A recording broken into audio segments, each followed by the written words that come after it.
Como ser abençoada? Nomeios 1 a 1. Quando concluímos na semana passada, começamos com a afirmação, não resistindo ao mal e, ao invés disso, recebendo-o, permitindo que aumente. Para que o mal seja completamente destruído, primeiramente deve ser permitido que ele cresça.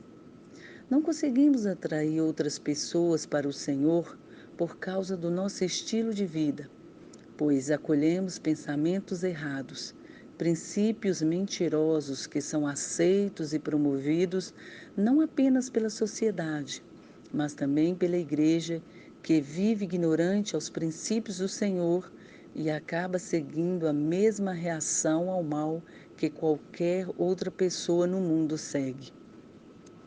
Então, como a maioria dos pecados, começa na mente. Apenas com uma quantidade adequada de conhecimento e entendimento, nós seremos capazes de resistir às tentativas do inimigo de nos fazer pensar em coisas que normalmente iríamos rejeitar rapidamente. Quando é que estamos mais vulneráveis para acolher pensamentos que normalmente rejeitaríamos? Frequentemente, o inimigo nos leva a acolher pensamentos errados em momentos de autopiedade ou quando alguém é solidário conosco pelo que estamos passando, quando algo ou alguém nos ofendeu ou machucou. Esses sentimentos estão profundamente enraizados no orgulho. Nós simplesmente acreditamos que não merecemos isso e que Deus deveria nos dar uma vida fácil. Sério? Como se Deus nos devesse alguma coisa a mais. Se Jesus nunca fizesse nenhuma outra coisa a mais por você ou por mim, ainda assim já temos mais do que merecemos com a nossa salvação. Amém? Então, antes que isso comece a tomar conta de você, fique alerta com a autopiedade ou com o acolhimento de uma postura defensiva, pois essa atitude pode te atrair e te derrubar mais rápido do que qualquer outra coisa. Outra armadilha que pode estimular uma maneira errada de pensar são os nossos relacionamentos íntimos com pecadores. Poderia ser, na realidade, um crente que acredita que viver em pecado é correto, ou poderia ser alguém que esperamos levar à salvação. Precisamos ser extremamente cuidadosas para que não nos tornemos próximas ou confortáveis demais, pois rapidamente nós não conseguiremos mais discernir as palavras de conhecimento, e o branco parecerá preto, e o errado parecerá certo. Salomão entendeu essa verdade quando ele escreveu em Provérbios 14:7: Mantenha-se longe do tolo, pois você não achará conhecimento no que ele falar. Entretanto, ele mesmo violou essa sabedoria, se casando com mulheres estrangeiras que fizeram-no se afastar de Deus, levando-o a escrever em Eclesiastes: Vaidade de vaidades, diz o pregador. Vaidade de vaidades, tudo é vaidade. O que simplesmente significa que desperdício. Ao invés disso, e especialmente durante a sua jornada da restauração, você deve se colocar à parte. Isso pode significar que você precise almoçar sozinha no trabalho, o que significa que você deve aceitar ser mal entendida ou considerada estranha. Mas confie em mim, vale a pena. Eu prefiro ir para o meu carro e ouvir músicas de louvor do que estar num refeitório e ouvir coisas imundas, fofocas ou sobre a maldade do mundo. Antigamente, quando eu fazia as minhas unhas no salão, eu pedia que desligassem a televisão que estava sempre vomitando todo tipo de coisas repulsivas em minha mente. Mesmo que todos no salão tenham ficado chocados na primeira vez que eu fiz isso, eles desligaram conforme eu pedi.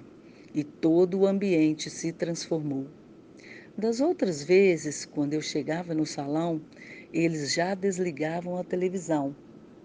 Todos sorriam e eu sabia que, no fundo, todos queriam se sentir limpos interiormente.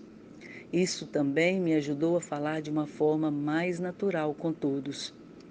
Porém, se você ainda assiste televisão, por que não dar o drástico passo e fazer a purificação em você e em sua casa, removendo-a? Claro que isso não se aplica para as mulheres cujos maridos estão em casa. Esse foi apenas um dos muitos benefícios de estar separada enquanto eu passava pela minha própria jornada da restauração.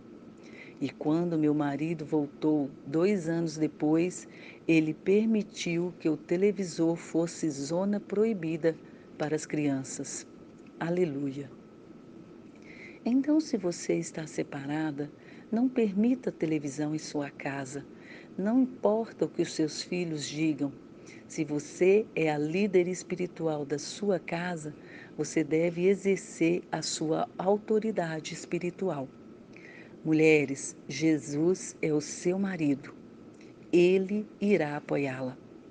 Homens, essa é a sua correta posição, enquanto cabeça do lar. Então, seja enfático. E se os seus filhos mais velhos ameaçarem sair de casa, mantenha-se calma. Nunca discuta. Escute, mas não ceda às suas ameaças por conta do medo. Ao invés disso, incline-se perante ao Senhor.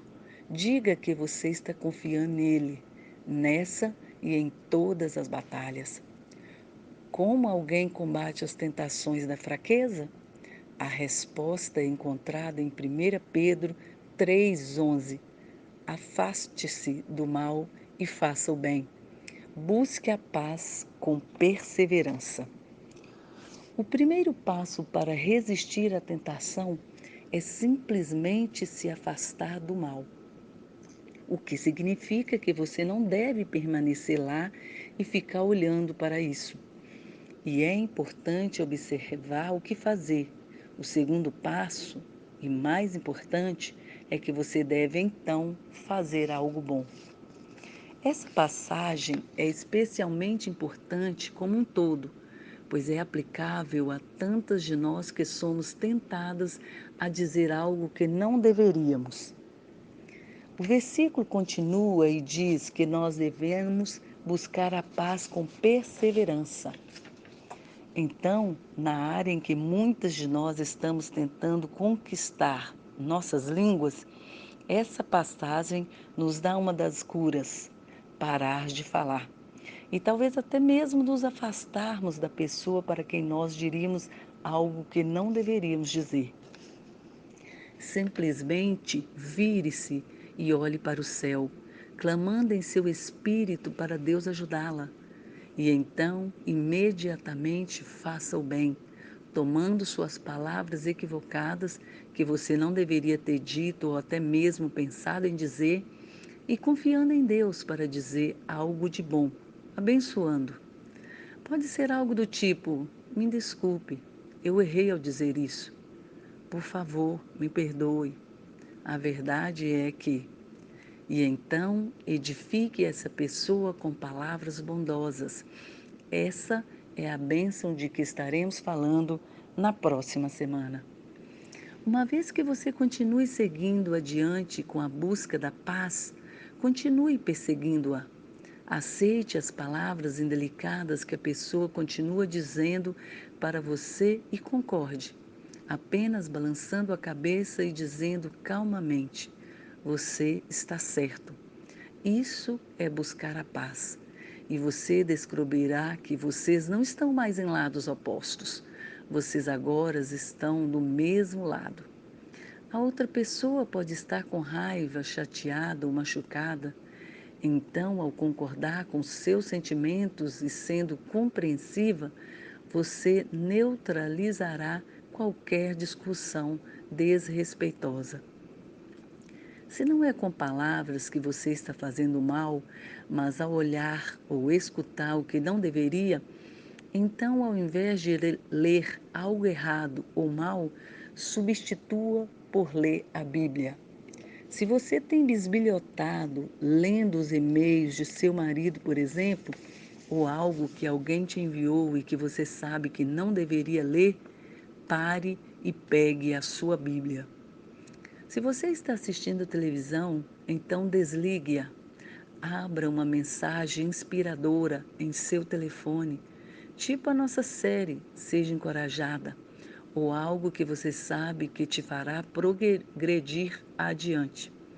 Para aquelas que são viciadas em assistir TV, é preciso investir em momentos de clareza, algo que será produtivo em relação aos seus marcos espirituais.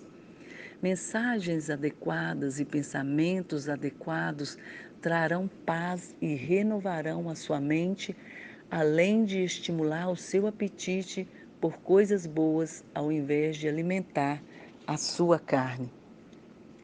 Você também pode se conectar para ler alguns relatórios de louvor e alguns testemunhos de casamentos restaurados, ou ainda melhor, procurar por pessoas que pediram oração em outros sites e dar a elas esperança. Esperança finalmente. O que você precisa estabelecer em sua mente é o quanto você quer ser abençoada. Em seguida, limpe a sua vida e mude a sua vida para este objetivo. Então, veja as bênçãos sendo derramadas sobre a sua vida. Pecado no acampamento de Ai. Nessa semana, a nossa família tem estudado o livro de Josué e eu não posso deixar de pensar no princípio do pecado no acampamento, que levou Josué a ser derrotado na primeira vez que ele atacou Ai. O seu exército venceu uma incrível batalha quando conquistou Jericó, mas quando eles tentaram conquistar Ai, que era uma batalha insignificante comparada com a outra, eles foram derrotados e tiveram que fugir devido ao pecado escondido em seu acampamento. Algumas de vocês estão perdendo uma batalha atrás da outra e se tornando cansadas, prontas para desistir dia após dia. E hoje eu creio que o Senhor está lhes dizendo o motivo. Ei, há pecado no acampamento. Pode ser apenas um pecado que ele tem te dado convicção, mas você ainda não parou para lidar com isso. Pode ser algo que você tenha permitido em sua casa, com suas crianças. Entretanto, para aquelas cujos maridos estão em casa, você não tem autoridade para tirar o seu lar do pecado. Mas, certamente, você pode jejuar e orar para que o Senhor convença o seu marido, ou pelo menos que ele fique cansado das consequências e passe a agir e lidar com isso. Mas para aquelas que são as líderes espirituais em seus lares, novamente, limpe o seu acampamento. O pecado irá desgastá-la e derrubá-la. Esse é o plano do inimigo. Daniel 7:25. Nós, em nós mesmas, somos completamente impotentes perante o pecado que nos consome, mas nele e através dele nós podemos conquistar o que nos atormenta se clamarmos a ele por socorro. Para superar esse adversário em nossas vidas será preciso arrependimento, confissão e clamor a Deus em alta voz. Eu gosto de fazer isso em meu carro, quando ele pode me ouvir, mas ninguém mais me ouve. Não foi dessa forma que todas nós começamos a nossa jornada da restauração? Clamando a Ele? Salmos 1:4. Não é o caso dos ímpios, são como palha que o vento leva. Nós então entramos nesse vale por causa do quanto falhamos em voltar os nossos olhos e corações para o único que pode trazer a verdadeira e profunda alegria. Então Deus amorosamente removeu tudo em nossas vidas que importava para nós, nossos cônjuges e nosso casamento, para atrair a nossa atenção. Tudo para o que trabalhamos e tudo o que adorávamos, já que não adorávamos ao Senhor, foi removido. A impiedade foi levada como a palha. Deus, em sua misericórdia por nós, removeu nossos cônjuges, talvez nossos lares, talvez nossos filhos, possivelmente nossos amigos e frequentemente a nossa reputação. O que restou foi apenas nós e Ele. Que maravilha! Deus quis e ainda quer nos mostrar que tudo o que realmente precisamos nessa terra para realmente sermos felizes é dele. Bem-aventurados pobres em espírito, pois deles é o reino dos céus. Mateus 5:3. Nós iremos encontrar o céu na terra quando realmente percebermos o quão espiritualmente pobres e nuas nós estávamos quando confiamos em nossas posses materiais, o que todo mundo acha que irá fazê-los felizes, para nos trazer a verdadeira felicidade. No entanto, se nós ainda nos cercamos com pecado, que não pode fazer outra coisa a não ser nos separar de Deus, então nós iremos nos sentir da mesma forma que nos sentíamos antes. E agora, porque Ele nos ama como um de seus filhos, nos ama tanto que nos disciplina, Ele novamente irá remover tudo que continua nos distraindo, para que possamos nos concentrar no que realmente importa. Você já resolveu essa questão em sua mente ou você ainda está tentando conseguir de volta o que ele removeu, perseguindo seu esposo, principalmente em seu coração, ao invés de estar desejando mais dele? Ou você está dando atenção ao que ele removeu e se lamentando sobre as coisas e as pessoas que você perdeu? É tão fácil ver por que o Senhor se refere a nós como crianças pequenas, pois essa é a forma que agimos quando reagimos negativamente. Nós continuamos mantendo nossos corações em coisas ou pessoas que precisamos deixar ir, ou ficando com raiva e desconsoladas. Não é até que tenhamos rendido tudo a Ele que nós poderemos receber o que Ele quer nos dar. É hora de deixar ir o pecado, deixar ir a tudo e todos, menos o Senhor. E para fazer isso, algumas vezes, pode ser que seja preciso deixar de orar pelos outros, até porque algumas vezes as nossas orações são muito focadas nos outros. Essa semana, coloque todo o seu foco no Senhor. Entregue a Ele aquelas pessoas ou coisas para que Ele cuide, lançando todos os seus cuidados sobre Ele. Não se preocupe, Ele não as abandonará. Geralmente, quando chegamos no fundo do poço e desistimos, Deus começa a se mover.